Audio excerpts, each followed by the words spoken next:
All right, babes. Hi. How are you doing? I'm good. How are you? I'm feeling pretty well. Good. We had a very good morning so far, at least I did. Yes. I woke up early because I think you got up to use the bathroom. I did. And I heard you coughing a lot. Yeah, but I didn't cough that much actually. I was a little bit nervous. Oh, yeah, but you've been nervous every time I cough though, right? Is it true? Not every time you cough. Okay. I do remember specifically Yes. when I first went to your house. Apparently that was our second date. When I first went to your house and I started coughing, you got really worried. Because you had told me that you noticed you had cancer because you had these really dry coughs. No, I didn't know that then. I didn't know that until I got the diagnosis. Exactly. Yeah. But that's what I mean, though. It's not Right. like, oh, well, she didn't know it then, so that means there's no reason to be concerned. No. That's not what I meant. I meant I didn't know it was cancer yet because I didn't know what was going on with me, honestly. And I don't want this to sound like I have some weird ability because I don't, right? Yeah. But I've known people who have recovered for cancer and been around them and thought to myself, they have cancer and they just don't know it yet. And then it turned out to be true. Right. That doesn't mean, it just means that, like, I'm over paranoid and sometimes I'm correct. And you were not, you were incorrect, about that. With you. Right. Because I know exactly how it feels, and it doesn't feel like just a regular tickle. It's like nonstop coughing to the point to where I don't even know if I went to sleep. You were coughing a lot this morning, though. Yeah, but that was because I had a tickle in my throat. I know what that feels like. Yeah, it was just, I'm not coughing now, am I? No. Okay. But I just needed something in my throat to moisten my throat there. Luckily, I have something here, Jaylo. Oh. But we ended up talking for a little while. I would drink water. Oh. Or something else. Juice. Oh my Goodness, okay. What did we discuss this morning, babes? We talked about a lot of stuff. We talked about Joan Osborne. That was after we got out of bed. But we did talk about it, so go ahead. No, that was on the couch. Yes, I know. But I'm saying when we were in bed, we started talking. I think we started talking about unshaven faces. Oh, that's right, because I have some stubble today, even though I saved yesterday morning. Yeah, but I like clean-shaven faces, and I said the guys that I've been around have had to shave either every morning or every evening because their hair grows pretty fast on their face. But some of them who had to shave their faces, some of them were balding also on their head. So. Nice. Yeah. And then after we got out of bed, we started talking about Miss Osborne. Right. What did we say about her? So, I remember hearing that song, One of Us, when we were at Red Robin, and I said, oh my goodness, I haven't heard that song in years, and I like that song. And I said something like, there was a song on one of her albums, because my sister's friend had her album, and it said something like, last night I dreamt of Ray Charles, and he could see just fine. And I said to you, oh, that's a little bit strange. That was weird. But and I noticed that sighted people like to do that type of thing. But that was a fun song. I didn't hate it. I think her two popular songs was One of Us, and I think she did a song called Right Hand Man or something. I only heard One of Us. At least that's the one I remember hearing. Yeah. And then I think we started talking about Jian Gameshi. Right, and Q. On Q, yes. And we talked about Q, and I've never heard Q. I think I heard about it, but I've never listened to it. He might be a little bit strange in the bedroom, but I thought he was a really good host of that show. You might want to explain that part. You might want to explain the whole thing with him. Okay. So, allegedly, Jian Gameshi had a weird fetish to where he was into punching women. He would meet them on the internet, and then he'd go over to their house. When they would answer the door, he'd punch them in the face. Will he leave afterwards?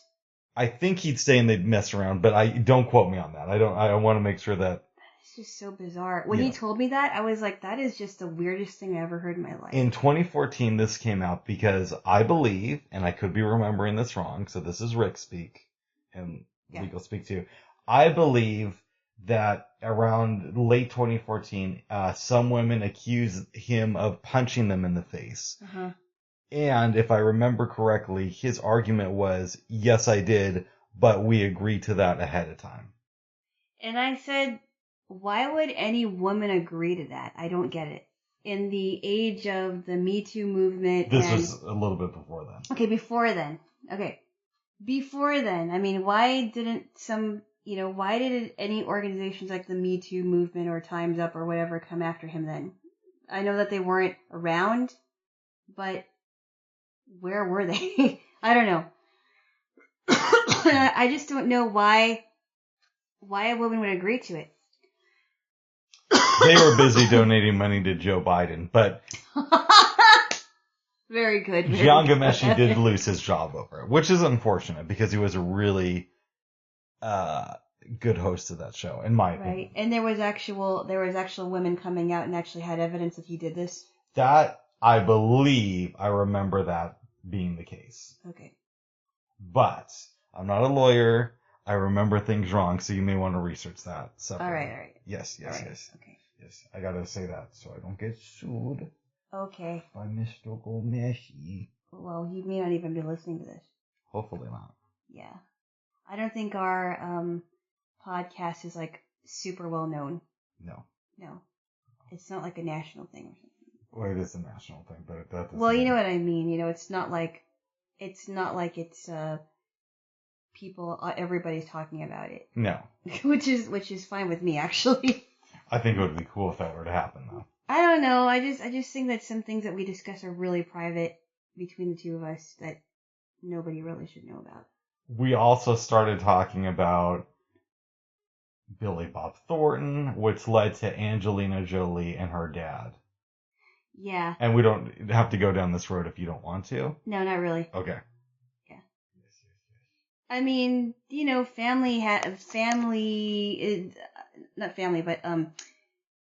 they both have their issues, and I think we should just leave it at that. They're a nutty bunch of people. Well, they're not, and I couldn't believe when I found out that they were married. And I don't know much about Billy Bob Thornton, but I've been hearing. Oh, I thought we were talking about John Voight and Angelina Jolie. But let's talk about Billy Bob. No, I don't want to go down that road. Okay. But I think that both of those two together were strange. I don't know much about Billy Bob Thornton, so I can't speak to that. But, he's a little bit of a weirdo. But Angelina Jolie is very strange, and I never really liked her to begin with. I don't know. There's just something about her I didn't. But what do I know? I mean, I'm just a lay person that isn't in Hollywood, so yes. I don't know. What do I know? That's just how I perceive those two. They do seem strange. They do. Yes. But everybody, there are people that are a little bit weird, but then there are people who obviously have some issues. I did not show you Girl Interrupted. I told you about that movie. It's definitely a movie that I think in some ways is kind of disturbing. I've heard it's really good, but I could skip it. I mean, it's not my favorite movie. I mean, if you want to watch it by yourself, that's cool. And I don't know if you would like it, though. I have no desire to see it. I mean, it's not my favorite movie at all either. But, I liked other movies that... There was maybe... I didn't see a lot of Angelina Jolie movies, but there is one movie I did like that she was in. What's that? Maleficent. That's like a Disney movie, isn't it? It is, but I liked it. I actually saw it on Descriptive and I actually liked it. I haven't watched a lot of her movies either. But that's one of the movies I liked. Yes. But I couldn't tell you which one. Oh! She did one that was actually really good, but it was also disturbing. The Changeling. Yeah, I think we've talked about that. Did we? Yeah. We did, okay. So I just thought of that one and Maleficent. Oh my goodness. Yes. Which was a live action film, by the way. Oh, good. Yeah. We had juice, hopped in the shower, and now we are here. Well, separately, by the way. Separately. Separately. You wanted to, and I was just like, babes, not now. I did not want that. You probably did. And if you didn't mention it, you probably were thinking about it too. As you have been thinking about it. It would be a time saver. Since I decided to take you as my boyfriend. We're no longer showering together. We used to before we were boyfriend and girlfriend. We never did. But after we started dating. We never did that. We never did that. I wouldn't allow it. I wouldn't allow it. Whatevs. Well, you're the one who suggested all the time, and I said no. All right, here, let's try a trick. What? An exercise, rather. Okay. Ask me to take a shower with you. No. Why not? Because I wouldn't ask you that. Why not? Go ahead. Because I would no. It's just a season thing. No. I'm not gonna do that because you know I wouldn't do it. Oh, yes. Yeah, you're more uptight than I am, but I still love you, babe. I'm not uptight. I'm just being honest. Oh my goodness. Yesterday. Yes. After we showered separately into this, you tried to take a nap. I did. I tried to, but a phone meeting, and which went pretty well. Then we just sort of hung out for a while. Yes, we did, and you discussed. Should I talk about this about covers? Yes. And I introduced you to a couple of them, or a few covers, and some you liked and some you didn't. Basically, I'm doing partnering with somebody to do a music club on Clubhouse, and we're going to do sets. And one of the ideas we had, actually a couple, were to do great covers and then popular songs that most people don't recognize as covers. Right. Yes. But, yeah, some of the covers I showed you liked, and some of them were like, nah, I don't know about that, which I understood. They're not all going to be winners. No, they're not. And honestly, I also said that some of the covers that I had listened to, I actually obviously like the original better. But, you know. Yeah, the cover's got to be good. Yeah. One of the covers that you said you liked was the one with, Kim Wilde, who did a cover of You Keep Me Hanging On. That's a great song. It is. It is. It actually sounded really good for an 80s song, to be honest with you. Did you like the Isley Brothers version of Ohio? Yes, I did. I didn't even know that they had it. Yes. So the person I'm partnering with uses Apple Music, and so that's the service we've decided to put our playlist together in. And there is a great cover of Whole Lotta Love by Goldbug. And I heard that one. That was really good. It's on YouTube Music, but it's not on Apple, so I couldn't add it to the list. I just thought of another cover. It's amazing. What? What was it? Oh, yes. Have you heard the cover of Joni Mitchell's Woodstock? Who does the cover? Crosby, Stills, and Nash. I might have to check that out. It's good. It's very good. Okay. Both of the songs both of the versions are good. Joni Mitchell, of course, wrote the original version because she couldn't make it to Woodstock. What was she doing? I don't remember what she was doing. I just remember that she couldn't make it, and she wrote a version about it, about Woodstock. And Crosby, Stills, and Nash. I can never figure out when they added Neil Young to their group. Here's what happened. Okay. They did their first album. He comes into the group and then leaves. So he's like periodically he'll go in and out of Nash and Young. Okay. Or Crosby, Stills, Nash and Young. Some albums he'll do with them, and then he won't be around. I heard a crazy story that I think he did an album with Stephen Stills because they were in Buffalo Springfield together, and obviously, I didn't know that. You know, Crosby, Stills, Nash and Young. Uh-huh. But they did an album in the 70s. It was just the two of them.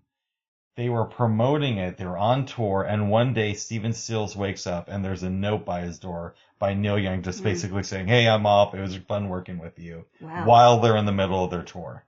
That's crazy. I heard that on, I want to say, VH1's Legends program. Wow. Back in like the late 90s, early 2000s, and I thought, I would be so pissed. I would be upset. Why would somebody quit in the middle of a tour and say, "Hey, I'm done"? He's an eccentric guy. We actually talked about him this morning. Yeah, we did. And about Pono, his music player. Yeah, we talked about Bose speakers, and high end quality headphones. Yeah, and Neil Young said that you lose 95% of sound if you listen to something digitally versus if you hear it on vinyl. And I've heard people say you do lose a lot of sound, but it's not what Neil Young claims. I don't think it's 95%. No. That's a very high number. Yes, it is. But I was telling you a story about when I was younger. My dad used to take us to the Bose store, and I always thought Bose speakers sounded amazing. And he would put a speaker on, and he's like, "Here, listen to this," and then I would listen to it, and there was a way to adjust the sound and the frequency. It was really cool. I don't believe we got Bose speakers. I think we might have, but I don't remember. But he always was interested in making the sound of our stereo really good. So when we had a stereo, that was so long ago. It was just so funny thinking about that. But yeah, they really make really good speakers. My mom had a very close friend who was into Bose. I remember she would talk about it a lot. Mm-hmm. And one day I'm hanging out at her apartment and she plays Wait, Wait, Don't Tell Me on her Bose. I thought it was a Prairie Home Companion. Oh, it was a Prairie Home Companion. I get those two shows mixed up. They're very different shows, by the way. I don't listen to either one of them. I don't like the weekend programming on NPR. Unless it's all things considered weekend or morning edition. I really think you'd like a Prairie Home Companion because it's kind of like a variety show, and I think you would like the guests.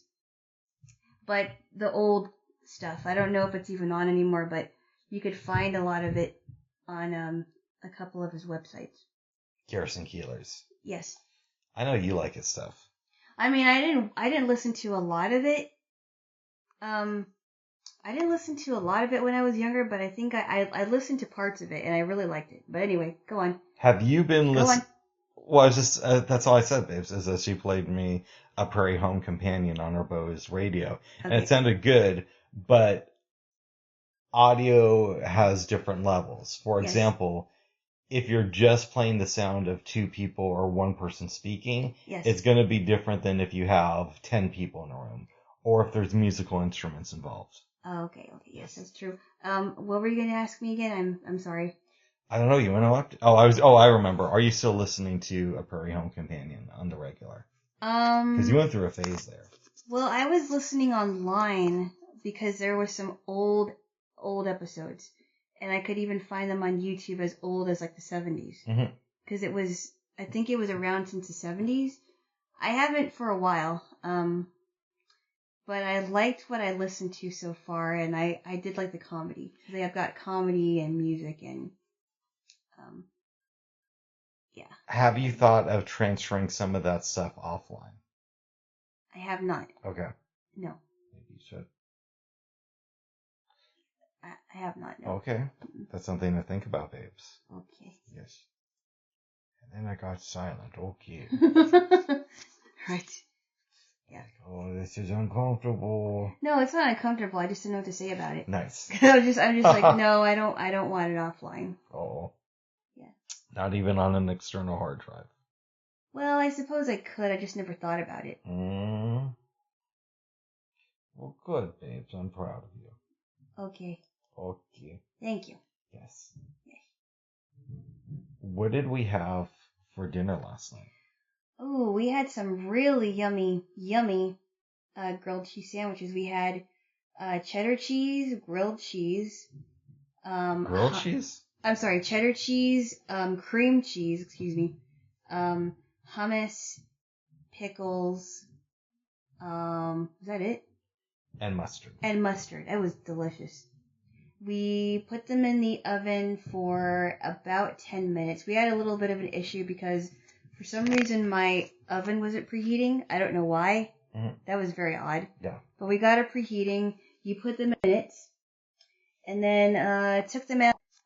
We each had 2 sandwiches, and I bought a bag of barbecue potato chips. That was so good. Yes, it was. I was looking forward to those chips all day. Now, we did have a couple earlier before we started making them. But we still had quite a bit in that bag after we had a little bit, because we wanted to save some more for dinner, and it's delicious. I know. It's good stuff. Yes, yes. I don't buy barbecue potato chips for that reason, because I know that I'm going to want to eat them all the time. They're really something else. They are. Good stuff. Yes. So we did that. We had a good time. We were listening to some India Ari. Yes. We had some chocolate for dessert, and you wanted to get the, whatchamacallit? I wanted to get something other than dark chocolate, and I got... I picked the wrong... And it's hard, because if you can't see what's on the wrapper, you're not going to know what it is until you actually open it and eat it. Mm-hmm. So, it's like, oh, okay, well, that's all right. You're going to be getting a little bit of everything, by the way. Yeah. Oh, good. A little bit of every chocolate in the bag. There we go, Joe. Whoa. So, anyway, yeah, that's what happens when you get assorted chocolates. Then we watched a couple movies. Oh, yes, we did. Whatever Happened to Baby Jane and Jezebel. Shall we start? With Whatever Happened to Baby Jane? Yes. All right, I'm going to give a brief overview. And we're going to make this short because you have a meeting you have to go to, but I'll try to wrap it up. That's okay. But still get some details. That's okay. It starts off in 1917, and we see this crowded theater. People are excited. They're out at a live event. Baby Jane comes on stage. And she's about 6, right? Something like that. Okay. She's doing a show. Her sister's watching, and everybody's loving Baby Jane. She's singing, dancing, and then they go off stage. And they even have a doll for her, too. Yes.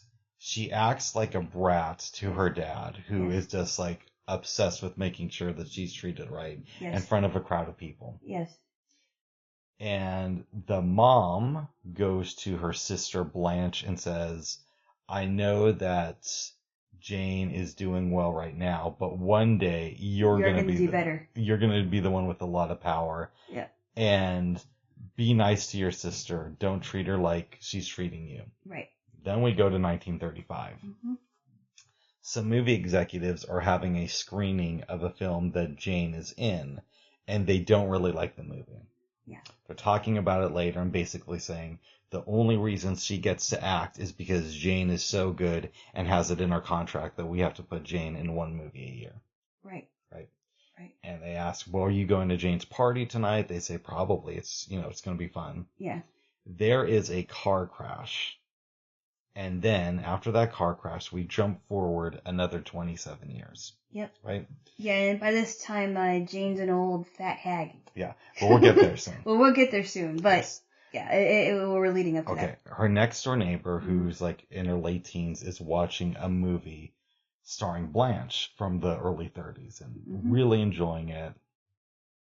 Her mom, comes in the room and is like, we live next door to them. They're an interesting pair of people. Yeah, it's Mrs. Bates. Yes. Blanche is now in a wheelchair thanks to the accident, and Jane is taking care of her. They also have a maid who comes in once in a while named Elvira, who is close to Blanche and knows that Blanche is planning to sell her house and move away from Jane because Jane has some emotional issues, to put it nicely. Yes, yes. Before that can happen, however,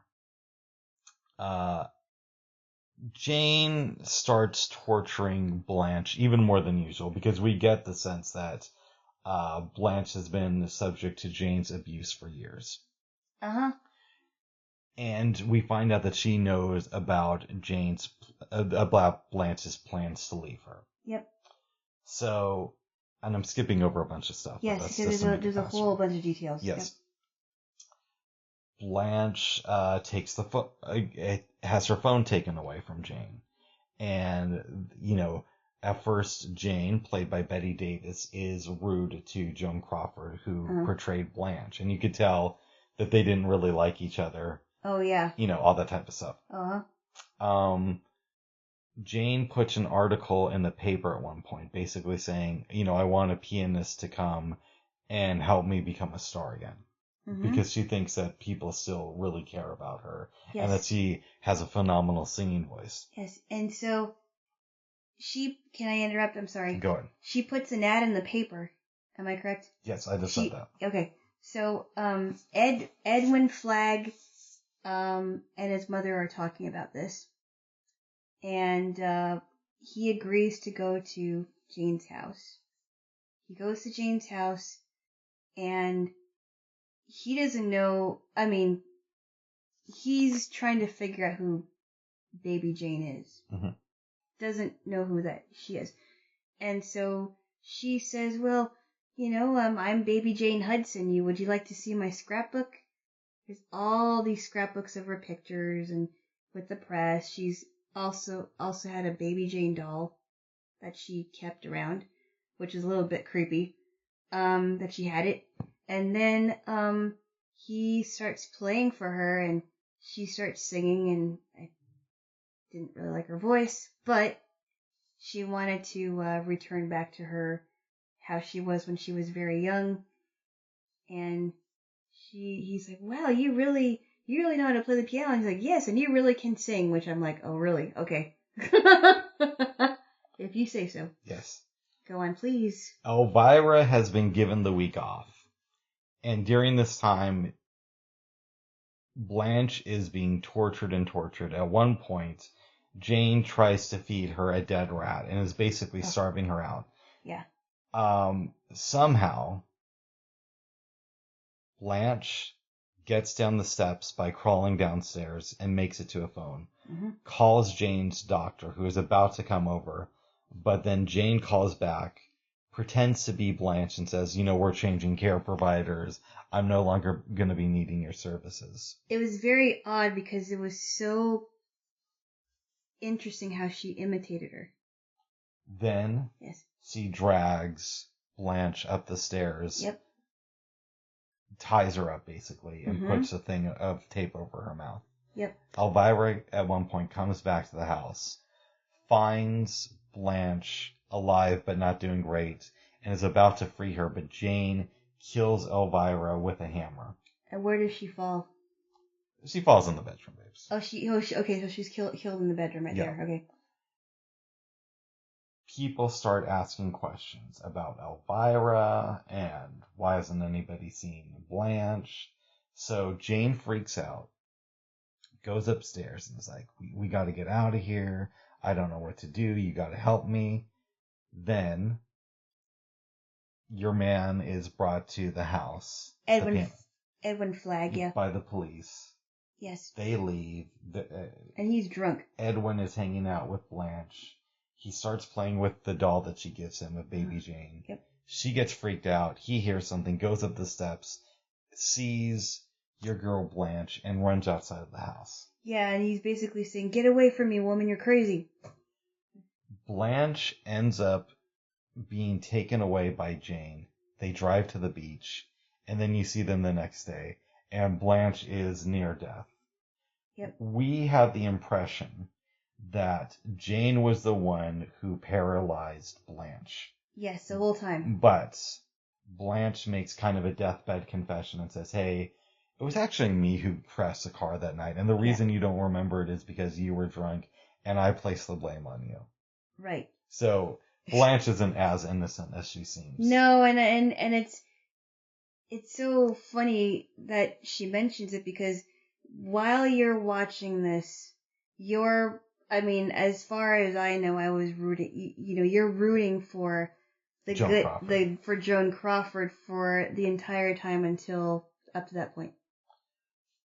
Betty Davis goes off to get some ice cream. While she's there, some cops go. They notice her car, and eventually they approach her and say, we know who you are. She's kind of insane. She starts doing a dance, and there's a crowd. And then they go to try to find Blanche, and the movie basically ends. So we don't know if she died. My assumption is She probably was close to it. yes. But we don't know if what happened afterwards. This is a really good movie. There are a few things that I would have tweaked, though. Mm-hmm. For example, when Elvira comes up and tries to get the door open, she's saying, if Jane hurt you, I'm going to call the cops. Yeah. But it's kind of like, well, if you know that Blanche is locked in the room. Yeah. Why wouldn't you just call the cops first? Exactly. They would have gotten her out of the room. I know. I don't get that either. I also don't really see the need for Edwin in this story. I don't see the need for him either. For Edwin and his mother. Yeah. And the mom was trying to warn him about Jane. But why do they, I don't even understand. Why couldn't she just go to like a talent agent or something? Or whatever they have back then, I don't know. I think the reason why, Babes, is because of the controversy with Blanche. She probably felt that a talent agency would just turn her down immediately. Oh, right, because they had that suspicion that Jane may have tried to kill Blanche. They had the belief. That she was responsible for her accident. Right. Okay, that makes sense. I just don't know why. Yeah. Yeah, having said all that, the acting is really good in this movie. Yeah. I think Joan Crawford and Bette Davis were great together. Oh, but they were so evil, too. They hate each other's guts. But and both of them ended up being very, very evil in the end. Yes. Yeah. And, because of Joan Crawford, we got the book Mommy Dearest. And thanks to Bette Davis, we got Beatty Hyman. So... Yeah, Beatty Hyman, her daughter, yeah. Yes. Both of them kind of... Didn't she also write a book? She did. I never read Beatty Hyman's book, though. I want to. I think it might be on Bard. Okay. But her YouTube videos are just insane. I listened to some of it, and I'm like, okay, this is really bizarre. Mm-hmm. I'm just like, some of it I agreed with, and some of them are like, okay, you are just nuts, lady. In any event, it's very interesting watching the movie when you know a little bit more about the lives of Bette Davis and Joan Crawford. I should listen to more Beatty Hyman videos and have a good laugh. Oh, yes. Yes. Yeah. I do believe that it's possible that Bette Davis wanted Beatty Hyman to be a mini her. That I can buy into. And I also do believe that Beatty Hyman is right and that her mom definitely has issues. I don't know about the other stuff she claims, but... Of course Bette Davis had issues. Yeah. She got into acting. I've never met a normal performance artist. Well, Ron Howard seemed to come out of it unscathed. Yeah, but he was a child star who gave up on acting. There's a difference there. Yeah, a lot of child stars have done that too. I'm sure. I'm just saying, babes, that you've never met a normal performance artist. I don't know. And neither have I. No, some people are, but yeah, they're not. Some people manage to stay grounded. I'm sure they do, babes. But does that mean that you're not grounded? Oh, it is. No, I'm not grounded because I'm always a good person. Oh, jeez. I'm always a good boy. You know what I mean, grounded, not grounded. I love you, babes. Yes. Oh my goodness. I would give this film a strong 7 or an 8. Yes, I would too. Mm-hmm. I think I'd give it a strong 7. Let's do just a couple of questions because yes. I know you're up against it as far as time goes. But what do you think Joan Crawford in this movie teaches us about keeping secrets? Well, that's very interesting. I guess, it amazed me how long she could keep that secret. Until she died, right? Until she was close to dying. Mm-hmm.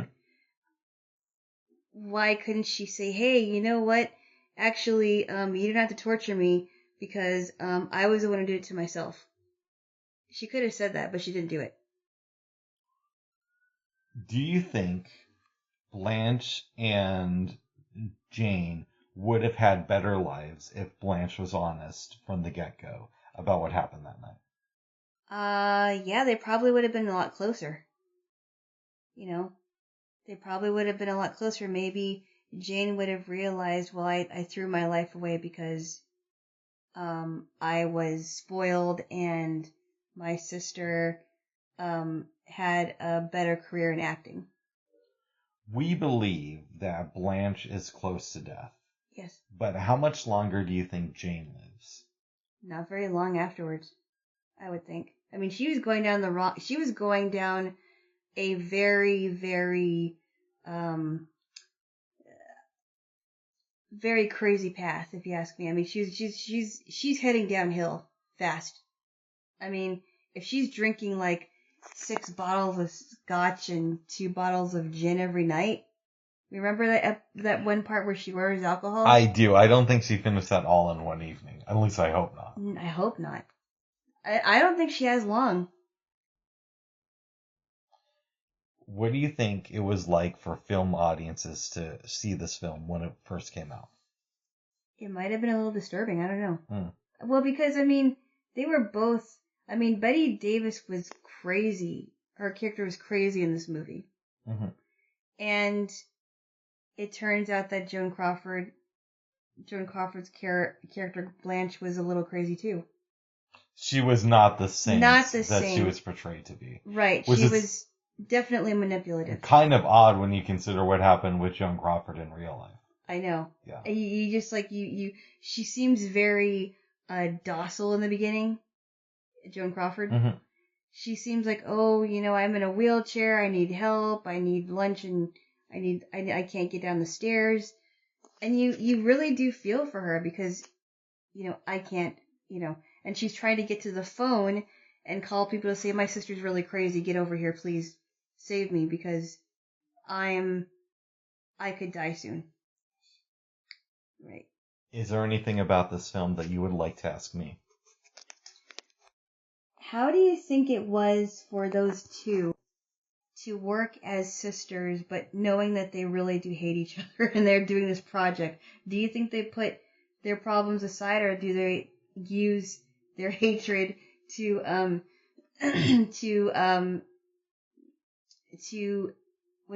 to amplify their acting? I think they definitely channeled their anger into their performances. I don't know what the set was like. Something tells me, though, if I had to guesstimate, because I've read books about it, but I wasn't there. I would assume, though, that it was one of those things to where they both came to work. They are both professional, but there was a lot of tension right beneath the surface. And Joan Crawford died maybe, I want to say like 14 years after this movie came out. Betty Davis lived like another 12 years after that. I'm guesstimating, right? So Betty Davis really had time to see this movie become a classic. Mm-hmm. I'm assuming that in some ways it bothered her that one of her best performances was acting against somebody she hated. I could be wrong about that. Yeah. Right. Mm-hmm. So, yeah, I know. But they were both excellent in this movie. Yes. Even if they were both very manipulative and evil. It was good. It was very good, yes. I enjoyed revisiting it. Wow. I believe that when I saw it in 95, Mm-hmm. one, I don't remember everything, but two, it was probably heavily edited because it was on the TV on a lazy Sunday. Mm-hmm. And the film's running time is 2 hours and 14 minutes. Uh-huh. The station I watched it on, Channel 12, here in Portland. Yeah. If I'm remembering correctly, they would show movies in 2-hour chunks. Right. So this was probably from like, I don't know, noon until 2. Which okay. means that they would have had to edit out 15 minutes just because of the running time. But they would have also had to make other cuts just to add commercials into it. Oh, so you watched it in the afternoon? Yeah. Okay. And so I'm guessing the version I saw probably had close to an hour edited out of it. Wow. Yeah. Okay. And when did you see it outside of TV? This is the first time. Really? Mm-hmm. Was there any part that you didn't remember in it? There's a bunch Wow. of stuff I didn't remember. Wow. What? Okay. So, for example, I remember the stuff with Jane on stage, Mm-hmm. but I didn't recall her freaking out on her dad. Okay. Or the mom giving the speech to Joan Crawford, the younger actress who played her. Okay.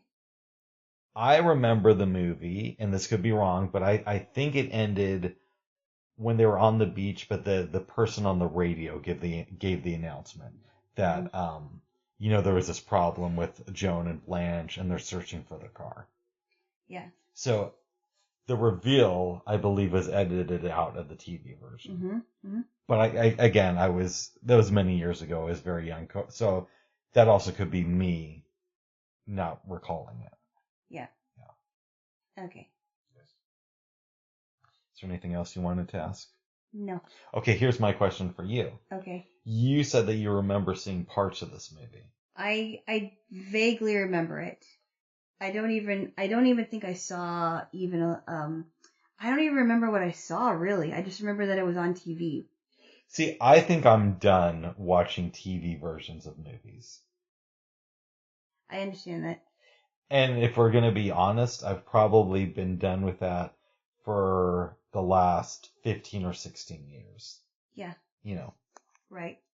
I mean, it's one thing if it's made for TV. Yeah. That's something that you can't control. Or it's made for TV, so that's why it's that long. So it's probably not going to be as edited if at all. No. Mm-hmm. So I get that. Yes. Yeah, I understand. Yes, Jaylo. Yes. Jaylo. Yes. We then watched the movie Jezebel. Unless there's anything else you want to say about Baby Jane. No, I think we pretty much squared that one away. Okay. Yeah. So tell me about, is it Jaylobell or Jezebel? Jezebel. Okay, go ahead. So I'm going to try to give you as good a premise as I can, because this movie was a little bit confusing for both of us. We never saw it prior to last night. Mm-hmm. So let's see. So there's a woman named Julie Marston who is played by a much younger Betty Davis. In fact, I didn't even recognize her voice. My goodness, she was like... I think she smoked a lot. She was probably 30. Yeah, because her voice was drastically different in Whatever Happened to Baby Jane. And in All About Eve. Yes. So anyway, she is late to her party. It is implied that she's rich. Oh, she's super rich. She's late to her party, and why would you be late to her party? And she's like this, she reminds me of a debutante, if that's the right word. I would agree. Debutante, diva, whatever you call it. And she's like, I'm sorry, I'm late. And they're like, why would she be late to her own party? It's not like her. Why would you do that? And so she is, and you're meeting, her Aunt Bill that she lives with. And you're also meeting the people, the staff that work for her, and guests and friends and things like that. I believe it was her engagement party. Is that right? It could have been. Could have been an engagement party. We find out after this that she is engaged to a man named Preston, who she calls Prez for short. He's in a meeting. She really wants him to be involved in the planning of their wedding, and she pretty much humiliates him in front of everybody. Can I interrupt you for a second? Yes. If I remember correctly, she wanted him to go to this ball. Yes, that's right. Because there's always a ball in this house. Right. And first she sends a slave to interrupt the meeting. That's right. A young boy. Yes. And then she goes into... yes, yeah. Yeah. And pretty much embarrasses him. Mm-hmm. Yeah. So you would agree with that? Yes. And she makes him feel guilty because, I can't believe, I know your meeting's important, but, this is what I like to do, and I think you should come with me to the ball. And to make matters even worse for Perez, or at least he thinks it's worse, is that she decides that she's going to wear a red gown to the ball. Not a white gown. I guess back then red was considered taboo to wear. I don't know. I don't know either. But she, because she was engaged, she wanted, he wanted her to look a little bit more pure, and he wanted her to wear white. She did not wear white. It's later on. They go to the ball together. I think before they go to the ball, he puts a coat over her because he doesn't want anyone to see her in that red dress. Something like that. Yeah, it was very strange. They go to the ball. I don't know. So this is what I didn't understand. They go to the ball, but it wasn't that long after they got there. She's like, Prez, I want to go home. Yeah, it was like during the first song. Right. He's like, well, we didn't even finish dancing yet. And she's like, I want to go home. And then the musicians stop playing. And he's like, keep playing. Keep playing. There's other people dancing. So they leave. He is dropping her off. And he says bye to Aunt Belle. And he says, I forgot what kind of a conversation they're having. She's being unreasonable by this point. Okay, so a couple of things. I thought that they were in her house already, but I might be remembering more. Oh, maybe they were either in her house or they were still at the ball. I'm sorry. Okay. I thought the ball was in her house, but maybe I'm wrong. But keep going. I don't remember, actually. Okay, so maybe it's possible the ball was in her house. The point being is that he breaks up with her. He breaks up with her and says goodbye. Yes. And Aunt Belle is like, well, don't you want me to send for him? And she's like, oh no, he'll come back. You'll see. Mm-hmm. Would you go on, please? Fast forward a whole year to 1853, where yes. Blacks had a lot of rights in the South. No, they did not. It was evident in this movie. And we'll get to that. Yes, we will. We have to get to that. Yes. But first, what's Homegirl's name in the movie? Julie. Yeah. Julie's been acting weird since her man Prez is gone, and she's, not really seeing anybody. Nobody wants to hang out with her. But luckily for her, there is a breakout of, did they call it yellow fever in the movie? I believe it was yellow fever. Yes. And I don't know enough about that. I don't know either, but there was a breakout and the city was pretty much shut down. Yes. Prez comes back to help, and she's like, all right, my man Prez, I'm gonna, And it's funny because they make a to-do about it because she's dressing up in her nice dress, and they're like, there's a carriage coming, and all the slaves are and the people outside are just gathering and they're chasing the carriage. There's a carriage coming, and she's has the impression that Prez is there to see her as well. What we find out is Prez married a Yankee. Right, from her name is Amy, and she's from the north. She's from New York. Mm-hmm. Yes. So Betty Davis finds out about this. She's not very happy, but she decides to act like she is, but she wants her man back. Her Aunt Belle is quick to receive her. Mm-hmm. But, what's her name? Julie is like, trying to pretend like she's okay with it. Not doing very well, though. There's a dinner. These two guys get into a fight. One of them is supposedly helping Betty Davis. After the dinner, Prez leaves. The other two guys say that they're going to have a duel. Yeah, their names are Buck and, what's that guy's name? I don't know. That's why I just said the two guys. I forgot, Buck and, I forgot what the guy's name was. In any event, Buck gets killed, and I don't know how he was helping Betty Davis, but the other guy comes in and says, oh, he told me what you were doing. Well, somebody said that Betty Davis was pretty much egging him on and manipulating him. Okay. And Perez and his wife. Yeah. Which I'm not too sure about. We don't have to go over every scene, but yeah. A bunch of stuff happens. Prez is caught up in all of this. There's a lot of weird singing. Eventually, he catches the fever, is brought back to the house, and is near death. Betty Davis is helping out. Then we find out that somebody reported your man Prez, and he's going to be taken away to some island. To the, it's like a leper colony. So I guess maybe that's what yellow fever is. I don't know, but in any event. No, yellow fever I don't think is leprosy. Okay, so there's yellow fever and leprosy in this movie. Yeah. No, it's some island where all the yellow fever people are. I thought you just said it was a leper colony. No. You thought it was like a leper colony. You just said it was a leper colony. No. Okay, let me just clear something up. Okay. It's not a leper colony, but it's being treated like that. Okay, gotcha. Yeah. Gotcha. And they're about to take him away. Betty Davis talks to the Yankee girl, Amy, and says, listen, you gotta let me go with him because you're not gonna be able to fight for him. Come on, I know what I'm doing. Amy agrees. The movie ends with Betty Davis's character, Julie, going off to the island with your man Prez, and that's the end. My man Prez? Yes. He's not my man. I'm your man. But back in 1852, between Julie and Amy, you guys briefly dated. I wasn't even born yet. Okay, whatever. He's probably gone. Okay, but whatever. Whoever played Prez, he was really good. He was very good though. The movie was released, I believe, in 1938. So, wow. Yeah, I'm assuming he's dead. Yeah. Yes. Probably is, and all the people who played slaves are probably dead too. Yeah. There were some good things in this movie, but I don't know if I could recommend it.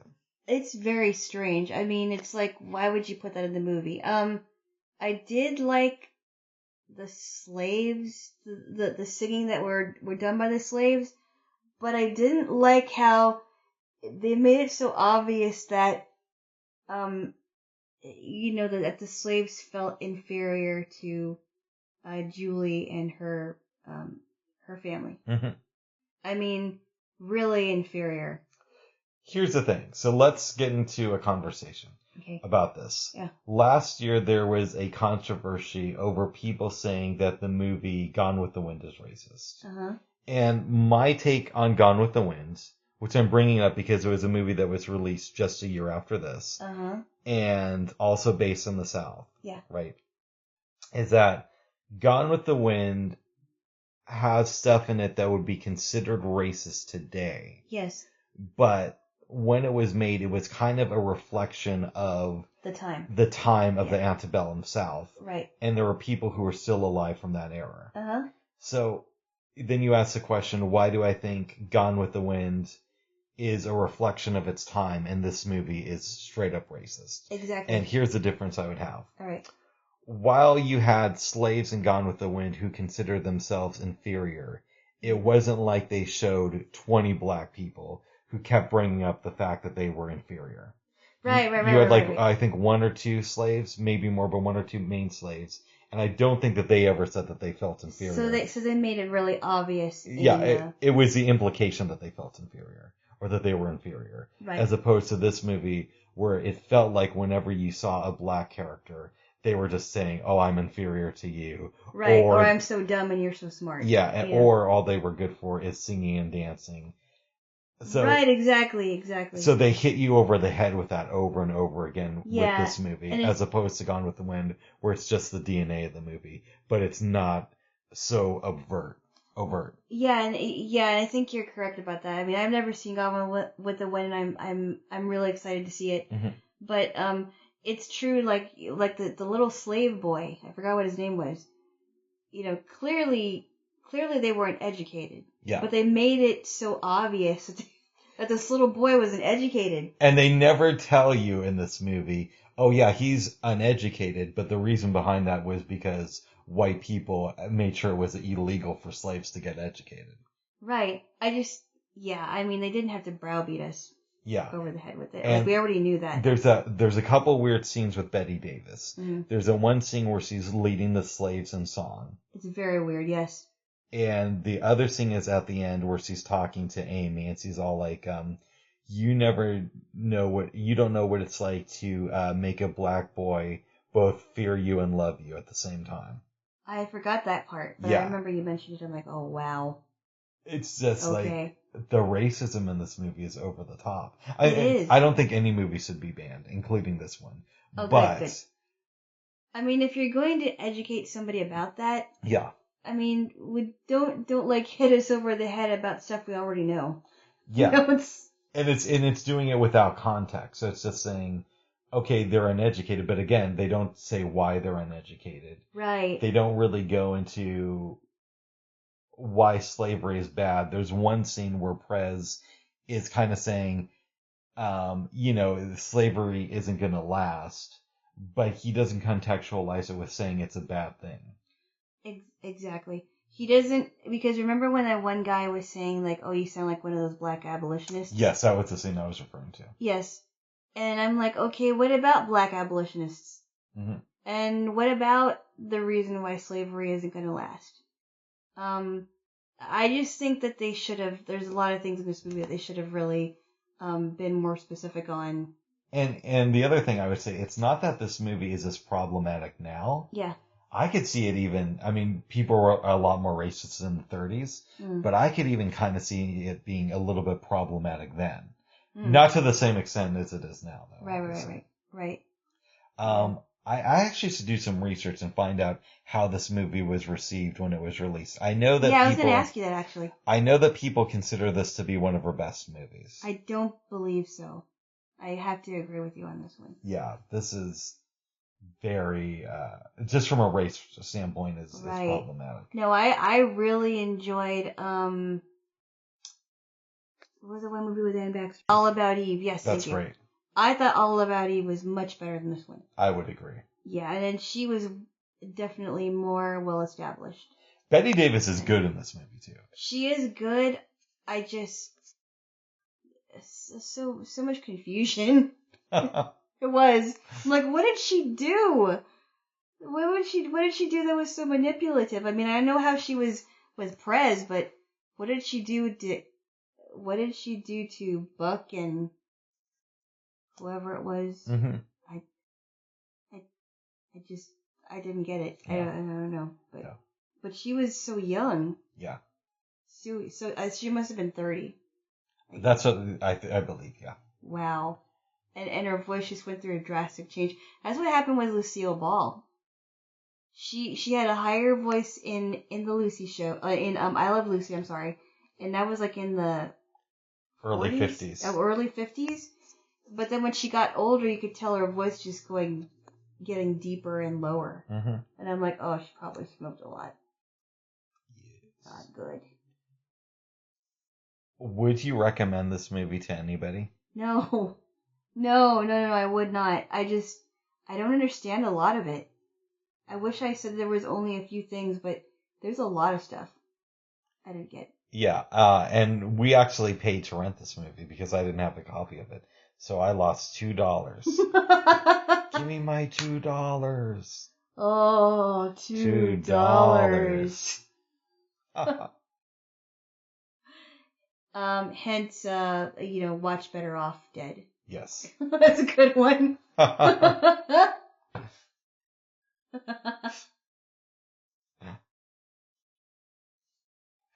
What was her son's name? That weird lady? Ricky. Yep. Like, Ricky, what are you doing?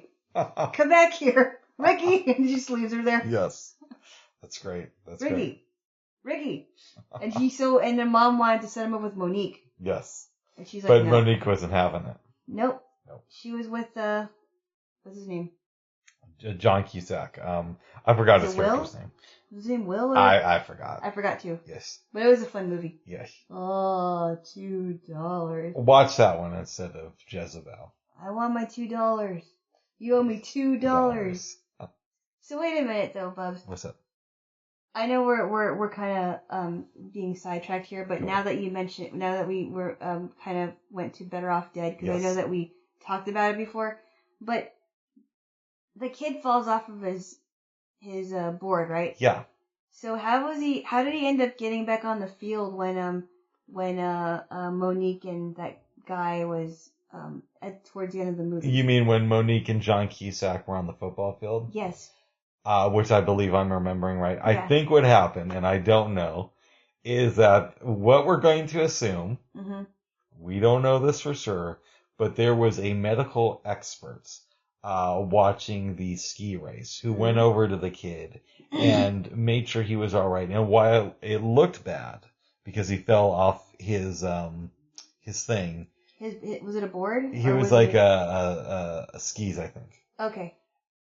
It was a miracle, and he was all right. And the kid still needed to get those $2. So the doctor drove him down because he was also a friend with John Cusack's family. Mm-hmm. And he somehow found out that John Cusack was going to be on this football field. Kid runs out of the car and goes onto the field. That's what I'm assuming. That's pretty elaborate. Thank you. I guess it could have happened, but that's kind of an elaborate yarn that you have woven together. Well, I appreciate that, Jay. Whoa. Yes. Yes. An extravagant, elaborate yarn. Yes. I do have a couple questions about Jezebel. Okay. But nothing too intense. All right. Does Betty Davis... Mm-hmm. Okay, at the end of the movie, she goes off with Prez. Yes. We're assuming that she's probably going to contract this disease and die as well. Yes. Could you say that this is a selfless act? No. Why not? I honestly think it's selfish. Tell me. Okay.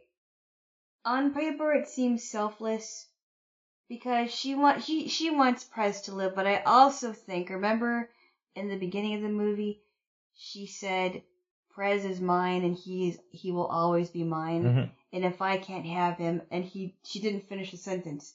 She would have said, if I can't have him, nobody can. Right. Something okay? of that effect. And she's been obsessed with this guy. Okay. Ever since Amy was there. And I'm thinking, okay, that's convenient, right? She thinks she knows what Prez needs to be nursed back to health. But you know really that she wants to get him back. Mm-hmm. She wants him back in her arms, and she wants to do whatever she can to separate him from Amy so that he'll forget about Amy. What do you think about that? I agree. Yeah, I don't think it's a selfless act. I think it's very selfish. But you think that they're both dead within the year? Possibly. Or maybe even sooner? Possibly, yes. What happens with Amy? I think she would have to be forced to move on. I mean, if she becomes a widow because of her decision to let Julie go off with Prez, she'll have to move on with her life, unfortunately. And I really wish that another thing that I complain about. I really wish, and I would agree, and I think you would agree with me on this, is that there would have been a little bit more context about her story. Yes.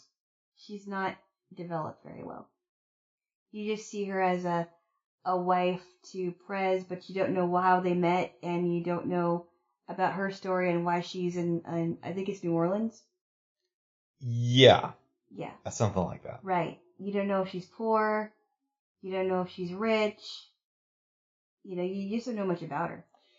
We just know that she came to New Orleans with your man Prez, and she was rich. Or from New York, rather. Right. Not necessarily rich. Right. Yes. Not necessarily rich, but you don't know. I mean, you don't know much about her. Yes. But no, I think that Julie was very selfish in convincing Amy not to go. Interesting. Yeah. Yes. There's not really too much more to say about this film. No, I didn't like, I was kind of disappointed. I just thought it would have been much better. I agree, Jay. When they when somebody mentioned, I get why they would talk about Jezebel in the movie, but at the same time, I don't really understand how Julie was manipulative to everybody else, even though I know how she was with Prez. Would you agree? It was a little bit confusing. We know that she was, but we just know the surface version of it. Yes. Yeah. But we don't know why. Yeah. This movie, in my opinion, is not a classic. No, I give it a 6.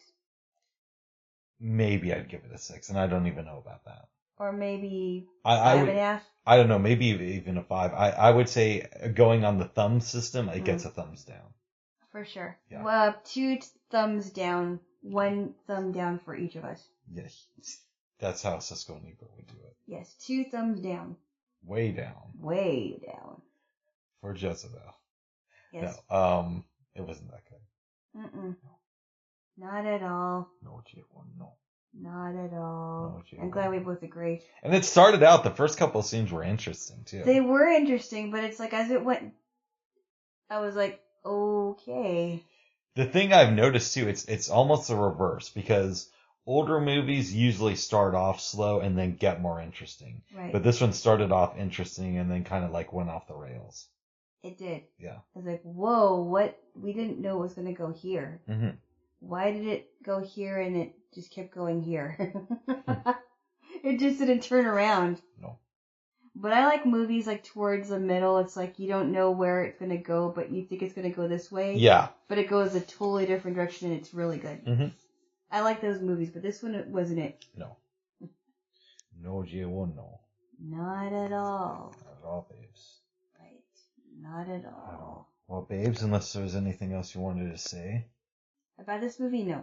Or about just things in general, because I know you got stuff you gotta get doing. Right.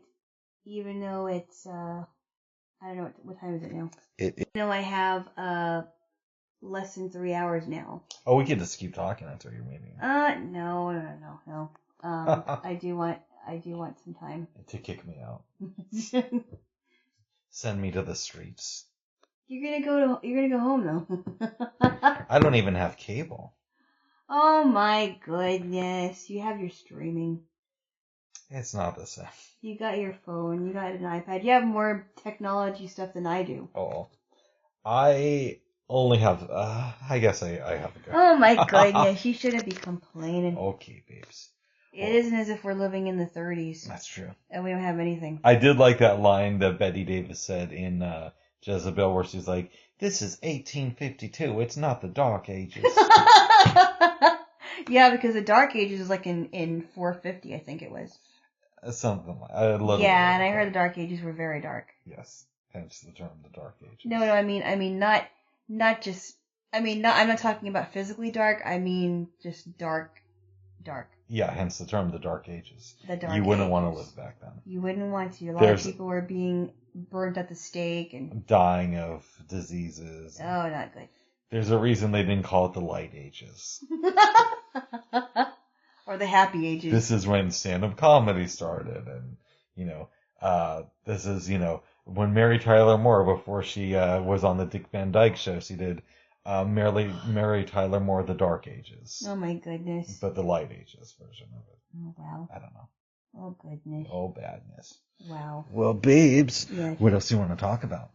You didn't have any dreams though. No. I did not either. Oh. And yeah, I slept pretty good for the most part. I woke up early. Good. I know. I woke up like 2 hours earlier. Oh. But otherwise I slept pretty well. Nice. Were you just hanging out in bed, or did you fall back asleep? I was just listening to music, and then I listened to something else. And didn't go back to sleep. Oh. You can always wake me up, babes, by doing all right. That is an option, babes. All right. That is an option. All right. Now, we should say that I've never even kissed a woman.